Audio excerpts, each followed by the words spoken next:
Welcome back to another episode of the Lightdrop podcast, where it's just two friends talking creativity and beyond. My name's Jamil. And my name is Jeff. Jamil, Jeff, beginning of the year. Come on, man. We need to back. talk. We back. We're excited about this episode, y'all. A lot's been happening, but I don't know if you want to open up with what's been going on with you, Jamil, and then I can. Yeah. I mean, Just it's been a couple months now, but even still, it feels like we've been in and out of podcast mindset land, if that makes sense. We're coming off of the holidays. Our last episode was our episode we did with Rich Kim. Yep. If you haven't seen that, check that out for sure. the New But Year's. Yeah. the holidays came in after, like right around afterwards, and that just kind of, I don't know, at least for me, I felt like I was almost in a bit of a, I don't want to say funk, but just a period of time where I was really trying to hone in on like what's next, for this podcast, for everything, and the holidays is always a good time for that because things slow down. You have that time to think and kind of recover in that way, but Yeah. we don't want to just do, we love doing these episodes, but we don't want to just do them for the sake of doing them and talking about things that we haven't really contemplated. So I think it's Yeah. good that time has passed, and now it's the new year, and we've been really kind of asking ourselves what's next, and how do we answer that. And I think that we settled on a good little topic today to Yeah. An exciting topic, a big yeah. idea, and I'm excited to like just discuss it because I think that you're one of the people in my life that I want to talk to this about because I feel like you really think about this stuff. You really just offer an interesting perspective. So looking forward to diving and talking about purpose. We talking about purpose? Purpose. We talking about purpose? On We purpose. talking about purpose. Purpose. That's what we talk about. Purpose in the new year. Yeah. I don't know if anybody else knows that Allen Iverson, since AI is taking over, I think you should all revisit that video clip with Allen Iverson talking about practice, Yeah. just to get some context. That little joke. But yeah, man, Jamil. So just a little bit about me. Same thing. I think I've been also feeling very. I don't want to say exhausted, but just like out of it. And I felt bad at the beginning of the year because there's this whole idea of, you get up January 1st, just sprint, towards your goals. And I was just very slow at doing stuff. So I just had to take a few weeks to sort of think about stuff for a while because I wanted this year to feel more intentional, and I felt that the best way for me to approach that would be to sit back and think longer and slower. So it's been a lot of that, a lot of sitting down, contemplating, writing, reorganizing, and just chilling. Yeah. Was it you I was talking about this with the seasons and Yeah. winter time and just the holidays being that time period where you really want to slow down, but then there's that weird jolt that happens in the new year where we all feel like we need to then dive right back in again. But when you look at what's actually happening in nature, it's actually like the time to continue to slow down a little bit more, a little bit more, a little bit more, Yeah, observe, because makes sense. the first day of winter is like a few days before Christmas, I think. Mm-hmm. Like the first official day of winter. And winter, just as a season, is nature's way of hunkering down, staying inside, contemplating, getting warm, stocking up, taking stock of what's going on to kind of re-energize yourself for what's, spring, which is a few months away. But then, Mm-hmm. like you said, January 1st hits and everybody's like, all right, new year, resolutions, let's I dive run back through it. into it. Holidays are over with. I feel like a lot of people can intuitively feel that, like you said, that wait a minute, I'm not ready to to just Yeah. dive back into this. I need a little bit more time to still be active and engaged, of course, but to move on purpose, like you said. And in order to move on purpose, you got to think about it. What is it that I'm wanting, and where am I going, and Mm-hmm. and what are the steps I'm going to take to get there, and not just Exactly. acting out of impulse and stuff. Yeah, absolutely. And just to lead off that, I would like to kind of talk about. I don't know if you have certain experiences, like things that you do. I think everyone has something that they do, or maybe they don't. But I could talk a little bit about what I do whenever I feel kind of lost with figuring out like what am I doing this for, and Doing what for? Doing art, doing this doing art, doing podcast, anything? anything, waking up and pursuing something like what's it's like what's my engine, right? What gets me excited? Yeah, I can. I think I'm gonna dive into that because I feel like it's a very interesting topic. So, Hmm. whenever I'm having trouble, especially as a creative, trying to stay motivated, what I try and do is go back to art history class because Mm. them folks were killing it, you know. Because you remember when we used to do those still lifes, like how Oh my exhausting God. it was, and we would maybe put in like I don't know 8 hours, right? Yeah, just on the Over like fundamentals of just the technical aspect of just art wrists, and yeah, yeah, the light, even and even art. Wait a minute, it's a you're lot. talking about also like art history, because art Yeah, art history, history. art history is the only class ever, and through grade school and college that I've ever fallen asleep in.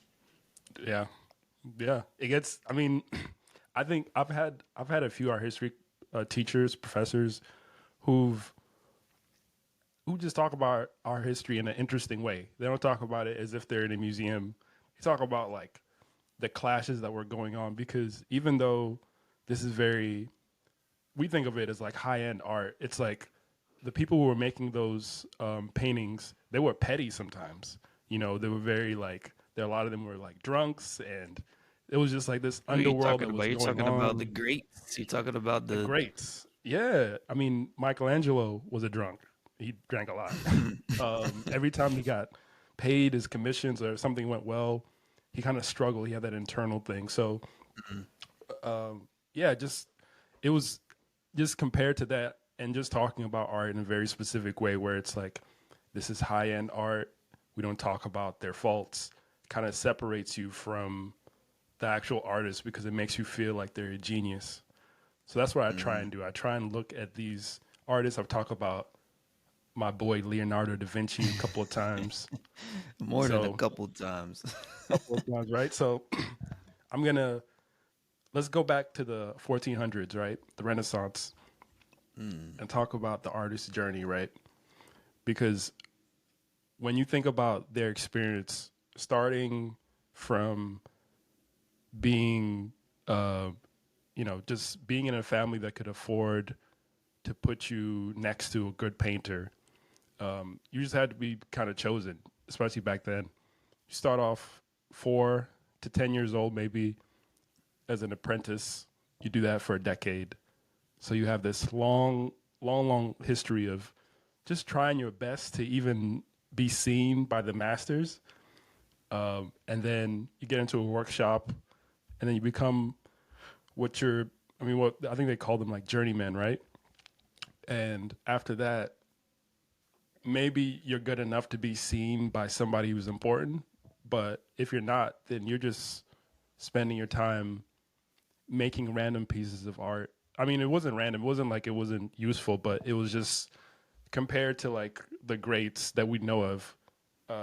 A lot of art was just commercial art. You're repainting people's portraits, or you're fixing things.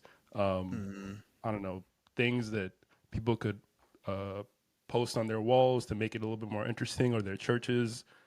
So it was just this. It's not so dissimilar to Yeah, now. it was just like a difficult, like, it was basically, yeah, it was a studio, and there was thousands of artists or hundreds of artists working on one piece, right? Uh, but when I did my research into that, I started thinking about why did they do that? Because it sounds like a very grueling, and even though personally it's, fulfilling to be able to render things very well, learn from the masters, there's a good chance that as an artist back then, you're not going to make it, because if you don't get, I think they called them a Patreon. If you don't get that sponsor, then you're going to be peddling pennies, to make it through. You're not going to get paid enough, basically, And they to didn't have survive.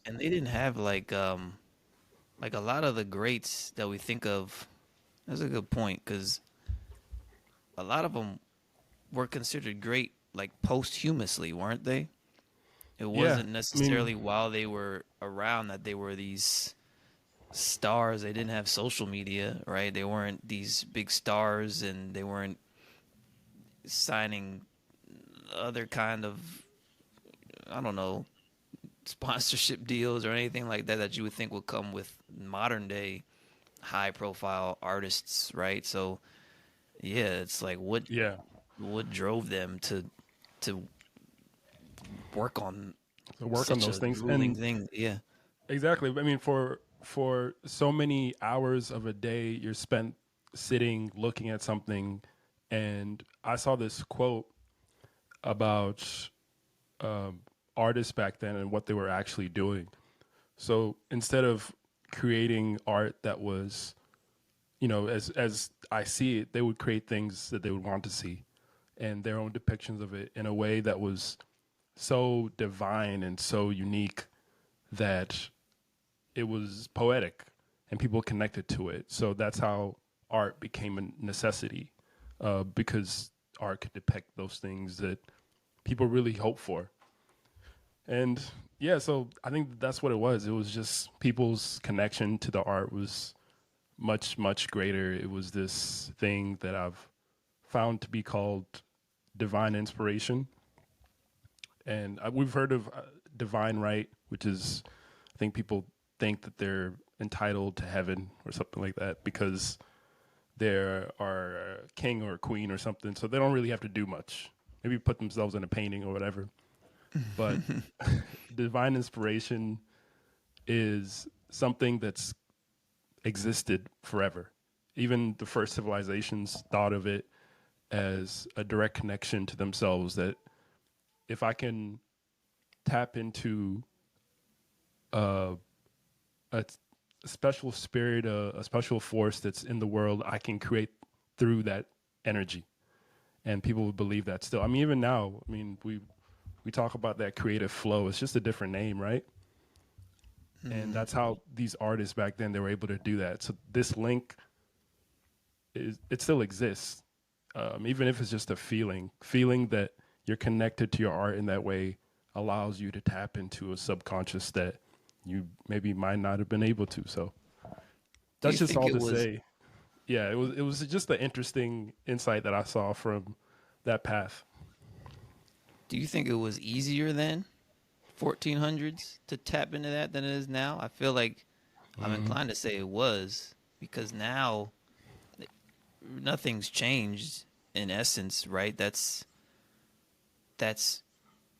still what many people would agree with you on as being the reason that you want to create art. Like if you really consider yourself an artist, whether it's a musician or a cook or a Hmm. painter or something, you want to really create something that comes from your heart, that comes from something greater, and really use that to inspire people.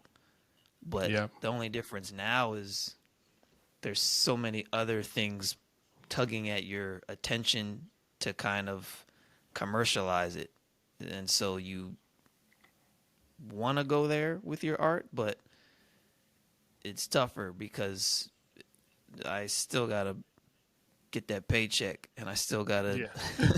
you know, eat and make Renew rent. my. So I'm going to do this client work and I'm going to do this and I'm going to make this ad and all of this. And I feel like now it's a little bit more difficult to continuously like dip back into that because of all of these distractions. Whereas back then, it was either you were commissioned to do something if you were fortunate enough to be like you said an apprentice to a master and you're in that circle, Hmm. or in your spare time still making pennies, right? But in your Yeah. spare time you're still just making art, like because you're trying to make something that's inspiring to you and to others, and you're working on that, right? Like that is your craft through and through.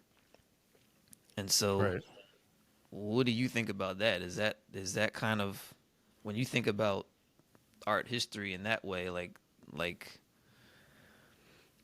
where the artists before us were coming from, and you relate that to what it is that drives you when you want to get up out of bed in the morning, like you said, with your art, and what's pushing you to work on things and improve on things and add different Yeah. skills and all of that.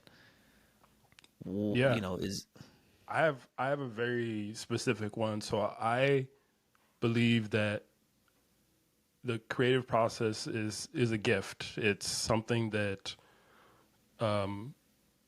we all inherently have. And me personally, when I get to do something and I come up with an idea that's interesting, or I figure something out that I wouldn't have seen, sometimes I'll mess up projects. Not mess up projects as in like, you know, this delete all the source yeah. files, the working files.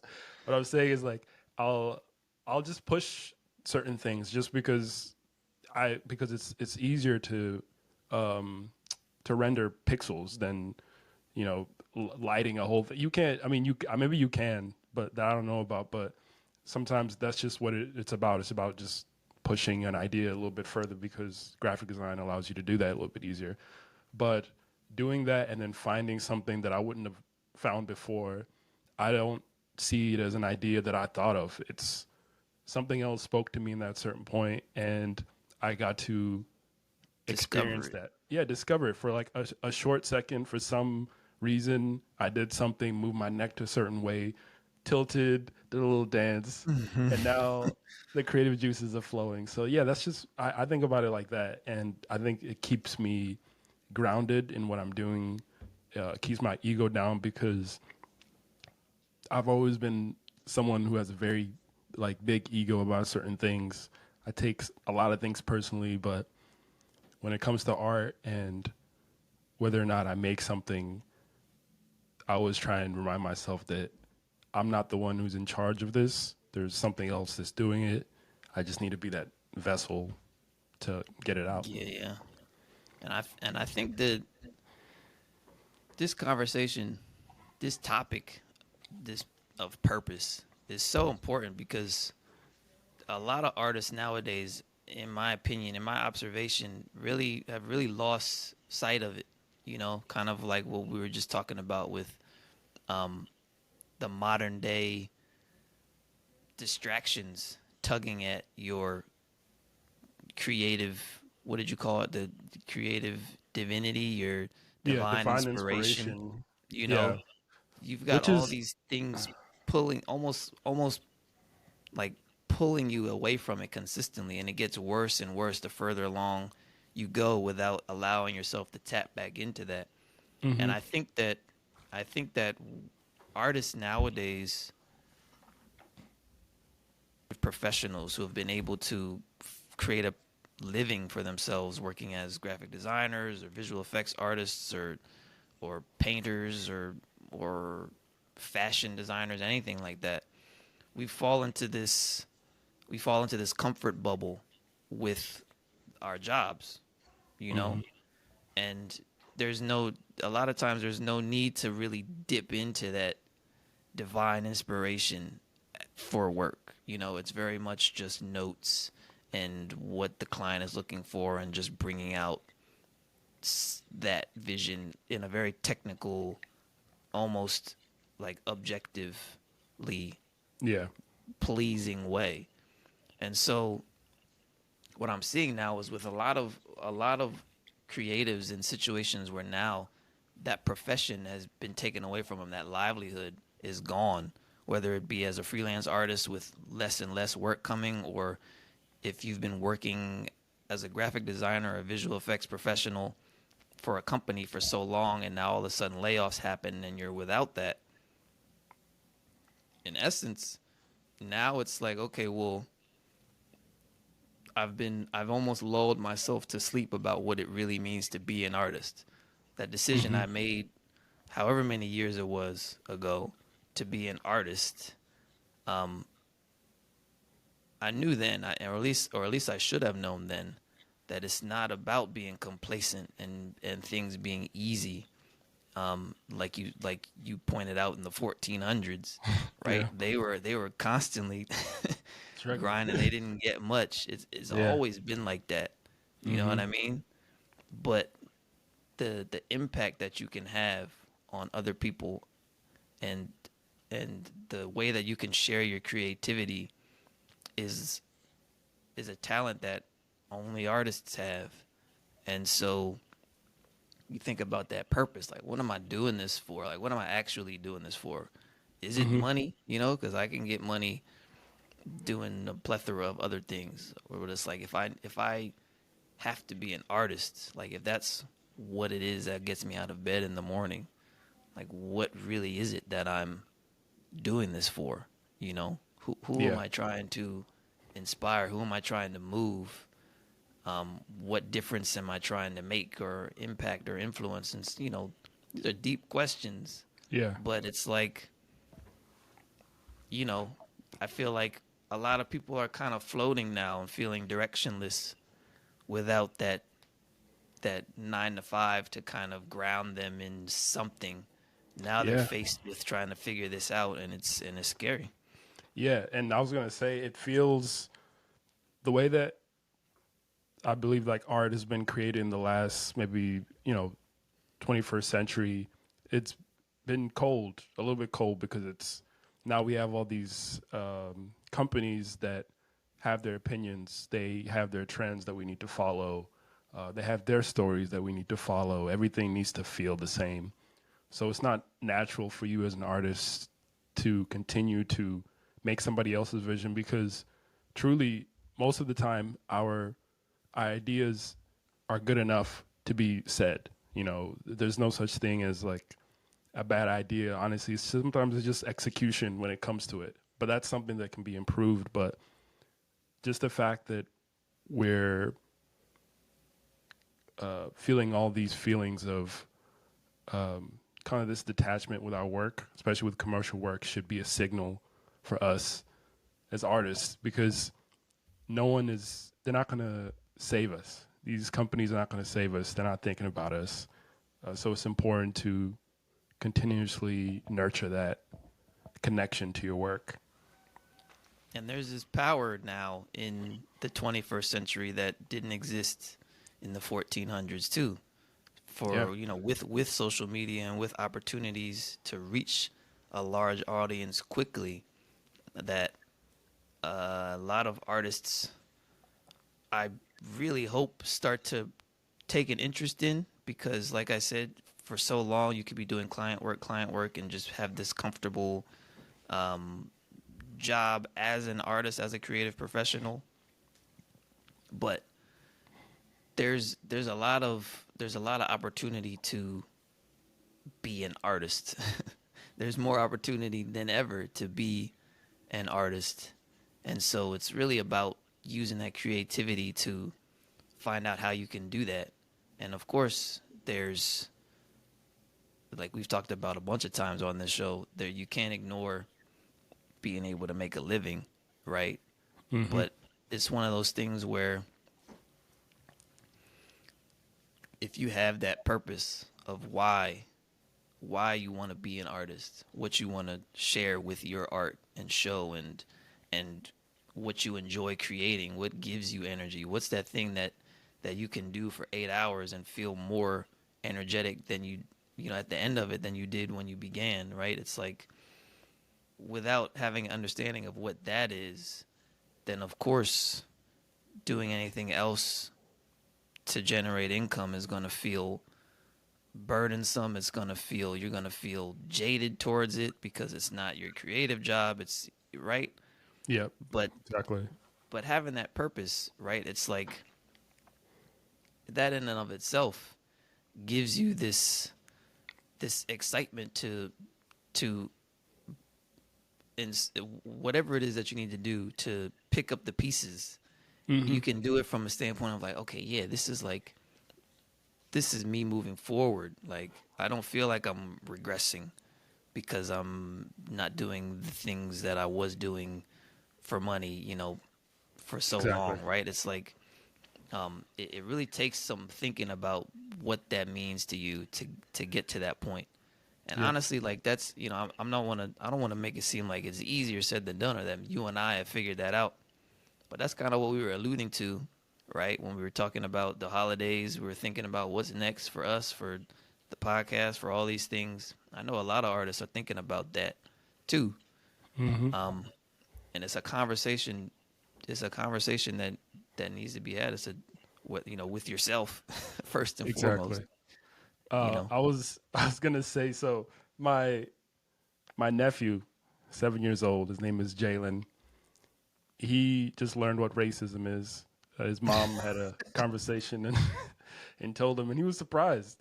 He's like, I can't believe people did that. He's like, glad they don't do it Yeah. anymore. I'm like, boy. um, but I know at a certain point, I think around maybe 8 or maybe 10, they start thinking about their whys, their purpose. And it kind of got me thinking about him, made me think about when I thought about my purpose as far as like being a creative or asking myself do I want to why do I want to try things basically? Like what's the order of the world? People die at a certain point. I mean, we didn't know that Mm. being born that actually happens, but those questions are always important. And I think that life is less about finding the answer and more about finding a better question. So if you Mm. can align yourself with a very strong question of like, what is my purpose when it comes to making art, and you keep on revisiting it, it'll give you better questions, and that might lead you to even greater art. So that was just a little something I learned from my nephew thinking about everything. It's like I need to be questioning things a bit more because, Yeah, seeing him realize something that we've for longer than we haven't have known to be this thing of the world, to see him just now learning it. It's like, oh, yeah, there was a point in time. I feel like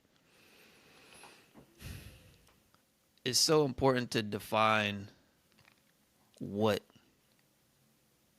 not only your purpose is for yourself, but what success is in the standpoint of like what do I need to have materially, right? Financially to be able to go after the things that excite me, right? yeah, Because I think that that's where a lot of creatives get tripped up. A lot of people get tripped up is in thinking that, okay, how much money do I want, right? I want a lot. You know what I mean? To be able to do the things that I want to A do. million A or a million, billion. I don't a know. billion, A trillion. or 100,000, 200,000. Yeah. But it's like, what are you chasing? Are you chasing that number, or are you chasing your purpose?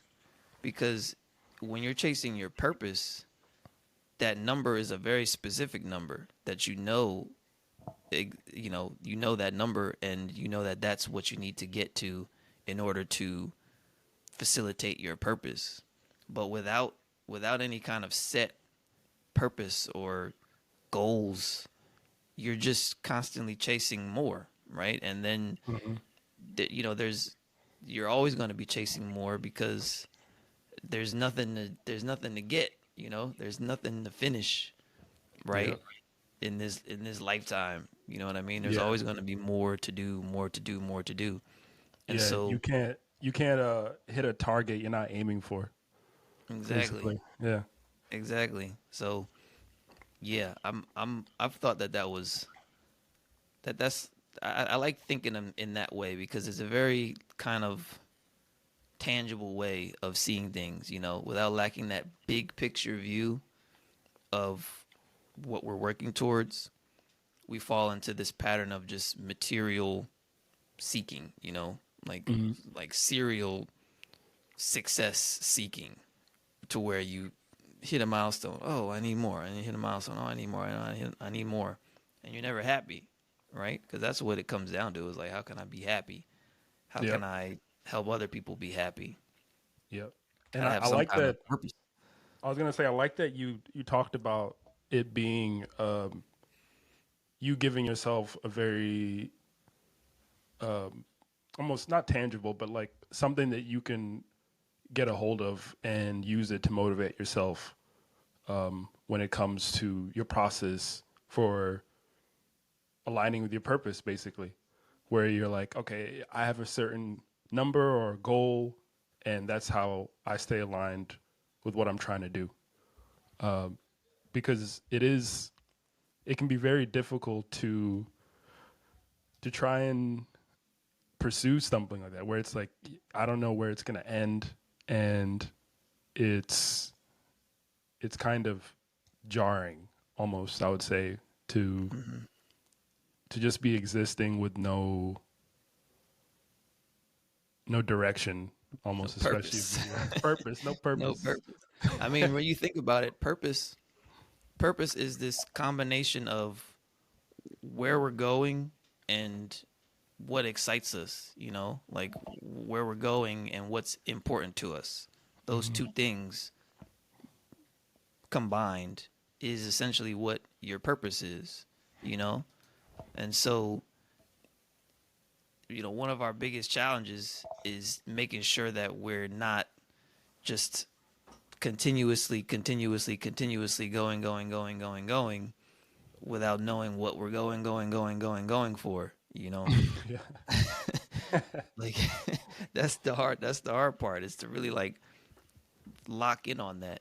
Hmm. Um and it really just takes a little bit of thought. Like, I feel like that's the whole point that we wanted to kind of bring this topic up, right? Is just, if you haven't thought about this, if you're feeling like you're navigating without a compass lately, whether you're junior or senior, affected by instability in the industry, you know, allow yourself the grace to just kind of like take a step back and assess, really what you want. And it could be hard. It could be an easy question for some. It could be a really hard question for others.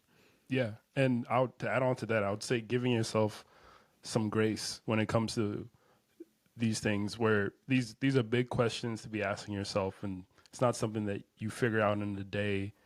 Uh, Jamil and I feel like you and I talk about this a lot because you and I are almost aligned in that certain way, where it's like this is a big thing for us, but there's some people out there who are by themselves. They're somewhere in the middle of nowhere, working remotely on a project, and maybe they might not see as many people, but it's important to give yourself grace and to know that uh, there are definitely disruptors out there that are keeping you from organically, knowing your purpose. There's definitely Yeah.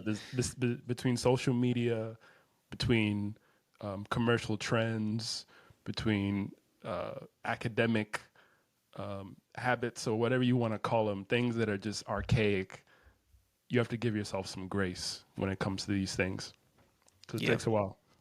And I think the final part to this too is once you've once you've established what that is for yourself, it's like where do you want to see things in 5, 10, 15 years, whether it be in your life or just as the broader collective industry, right? What does the creative industry look like in 10, 15, 20 years? What do you want it to look like, right?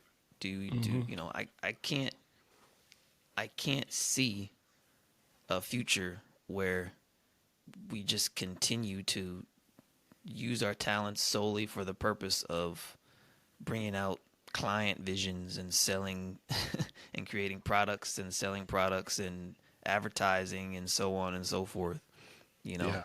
I think that the skill set that creative professionals have built up within an industry that's been like that for decades is such a powerful skill set to now be able to branch off and to really kind of branch off with purpose to say, okay, here's this amazing creative and technical skill set that I have to create visual art that now it's like, what do people want to see? What do I want to see? What am I going to make? What do I want other people to be empowered to make? Do I want people Mm-hmm. to feel limited? Like it doesn't exist yet, but what does that look like? I Yeah. think that that's the next step to kind of think about when once you found your purpose. It's like, okay, what about everyone else? What about all the other artists that are that just want to make art, man? Like, like in the 1400s, like we were saying, yeah, they were Mm-hmm. living, you know, whatever the conditions they were in Yeah. It was weren't pretty bad. easy, but it was Yeah. pretty bad. It's pretty but bad. but at least it was simple. It Yeah. was like, I'm making art. I'm not making a lot, but I'm an artist. You That's know what what I I do. mean? This is Yeah. what I And do. what the beautiful thing was that they they didn't have a long lifespan. That's not the beautiful part of it, but they they had this devotion to it, and I mean, it comes back to like religion and their devotion to their faith, but it was such a deep connection that they were able to spend 14, 15 hours a day devoted to this thing because their purpose was so great as far as Mhm. they're concerned and their artwork. Yeah, And and yeah, it they knew, was like they never forgot vibe. from the onset of them getting involved in that, like you said, to become an apprentice and to you know do these paintings and so on and so forth. Like they knew from the get go, like what that life was gonna be like. Mm-hmm. That there was Right. gonna be this constant recreation or this constant search for something that's gonna keep me passionate about doing this. Mm-hmm. Um, and nothing's changed in this modern day except more and more things tugging you in more and more directions to just make it harder to like really get back to your roots of am I doing this for? Yeah, I love it. So, are we gonna talk? Did we talk about the one thing? I want We to talked. We did a whole episode on it. You want to, because know because I we mean, love that book.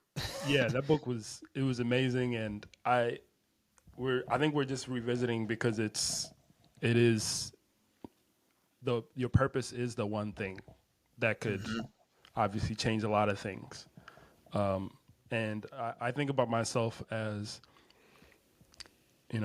when I was a younger artist and I wanted to I felt like I had more purpose when I was less experienced, if that made Hmm. sense. because I Yeah, was that makes so perfect sense. yeah, because I was like, I want to make everything.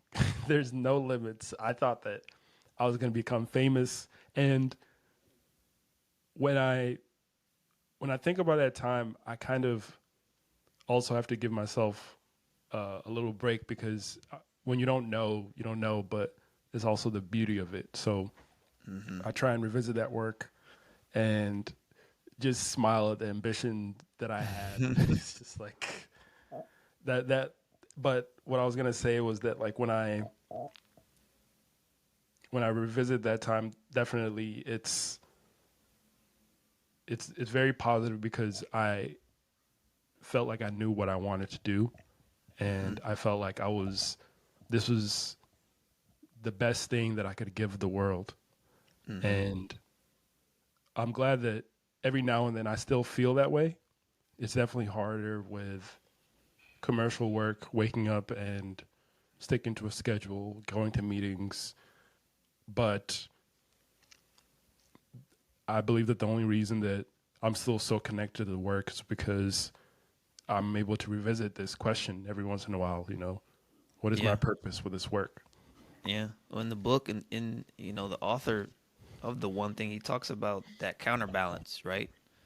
He Mm-hmm. kind of clarifies that difference between having a work-life balance that becomes so important as you get older. You don't really need to worry about that when you're first getting started in your career, but as you become more and more senior and more responsibilities, you feel like you have to maintain this balance of things. Mm-hmm. But the author points out really it's more about a counterbalance because you can only give your attention to one thing at a time. Like, Yeah.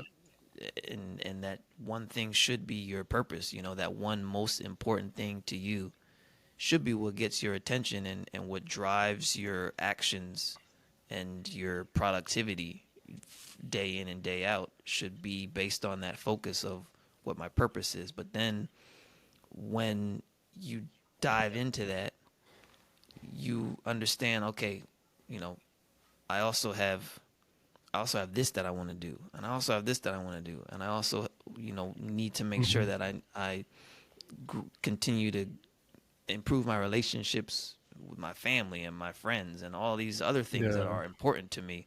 So then that becomes my one thing. And then you pull over and it's this constant like readjusting of your focus and your priority, but you still have to kind of have this driving purpose of like why. Mm-hmm. Because And yeah, it almost, I mean, it anchors you in a way. exactly. Uh, and I was, uh, I feel like it can also be a selfish thing sometimes where you feel as if you're almost robbing yourself to focus on one thing, right? Where you're like, why aren't I multitasking right now? It's like I work Hmm. at this job for 8 hours. How come I can't answer emails while I'm working, get on a call, and do it all because I can? But Hmm.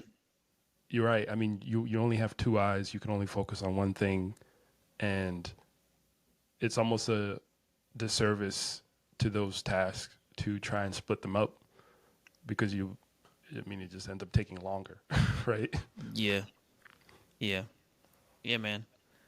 I think I think this is a topic that we should definitely continue to poke at over the course of the year. You know, Absolutely. I No, definitely this want to is. dis. Go ahead. Yeah, I definitely want to take what we talked about, implement it, because all the things that we've discussed in past episodes, we get we work on them a little bit, you know what I mean? But then we also like we always like revisit them again like 2-3 months later and we're like, we talked about this, but then I We didn't went do back that to thing. multitasking. I went back to multitasking and I burnt myself out again and we talked about this.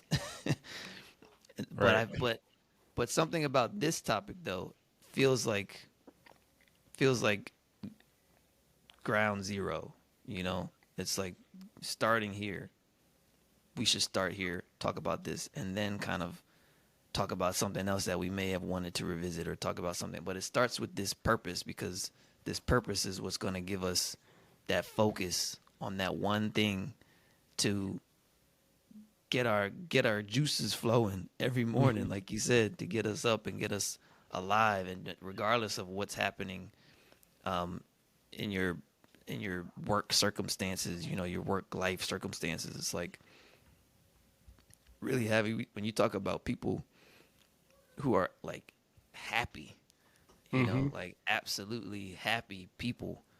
It almost if you're not that, it's almost hard to fathom that somebody could just wake up every morning and just be so excited to work on whatever it is that they're working on, regardless of what their financial situation is or what, you know, what obstacles they may be dealing with in their personal life, and so on and so forth. But it starts with having that purpose and really having that set thing that drives you, because everything that you do from there is like, yeah, I'm getting closer, and this is exciting to me, and this is like, yeah, this is tough, but you know, I'm gonna overcome it because it's important. My purpose is important. Like, yeah, I'm working on a special thing. Yeah, exactly.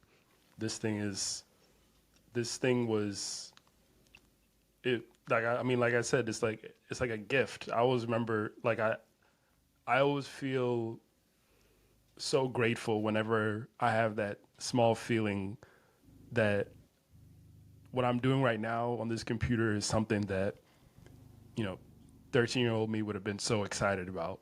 You would have been like, yo, you got your own computer? It's like, you are living, bro. Damn, look at me. Hey, you didn't have to LimeWire the software? Oh my God. Yeah, we'll be back on this topic for sure, man. We still got way more to talk about. We still got way more to experience too. This is only January. I have high hopes for this year, for all the things that we're involved in. Yeah. No, this is going to be a good year. I also feel super focused. I feel as if I have kind of realigned a bit with my one thing, but revisiting it with you always, like, it puts me back into perspective that I need to be, because I think I've always teetered around keeping my life simpler, but I've never done it to a point where it's extremely, where it's like, what is my one thing? Maybe I'll usually have like 3 or 4 things, but I've never just had like one thing. So excited about talking through purpose this year, man. This is going to be a very exciting year for both of us, I believe. 100%, man. This is going to be a year of big growth.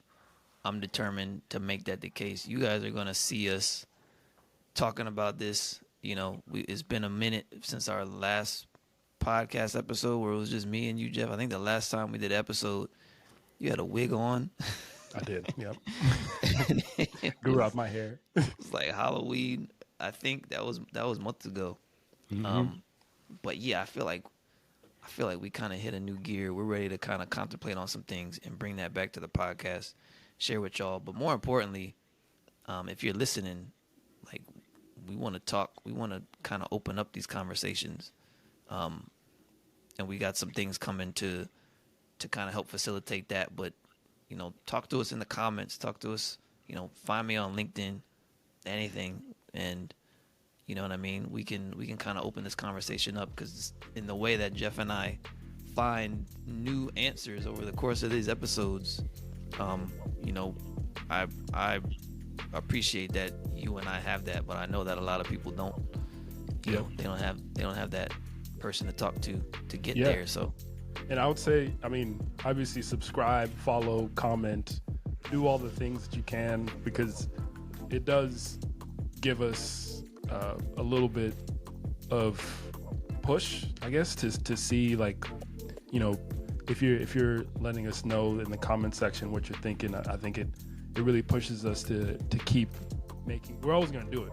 we're gonna keep Yeah, either making way. better episodes. But I Either think way. when we get that feedback from y'all, it really helps out. So make sure you comment, respond, let us know your thoughts on the topic of purpose or any other purpose. I mean, any other conversation that we have on the Lightdrop podcast. Yes, sir. But yeah, is that it? Is that the pod, Jamil? It's the pod.